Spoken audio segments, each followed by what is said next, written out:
Globalization is a cultural phenomenon that is reflected in artwork, linguistics, the evolution of the languages in general, migrations, and history itself. Economic independence and economic exchanges are nothing new to the world. We know them as trade. Documents have been found that places trade all the way back to Mesopotamia.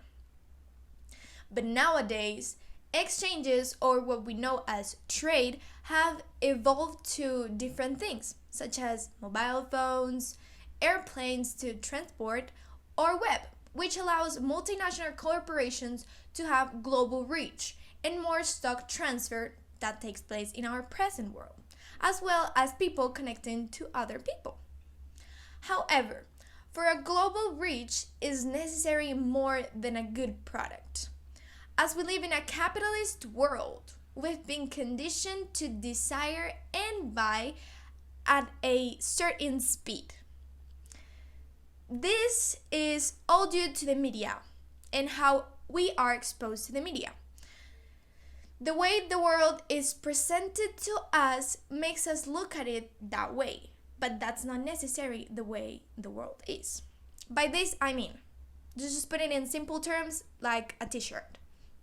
We don't need 50 t-shirts that we have in our closets, but we are conditioned to see those 50 t-shirts as something that's necessary.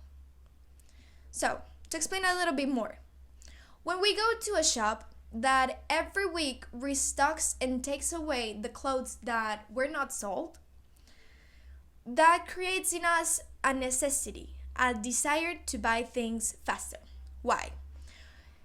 When you see a t-shirt that you like and you cannot buy it in that moment because you don't have the money, and you go the next week to buy it, but the t-shirt is no longer there, that creates a necessity in you to buy when you see things. Because if you don't buy it in the exact same moment that you saw it, you may not be able to see it again. So we're conditioned to buy in mass.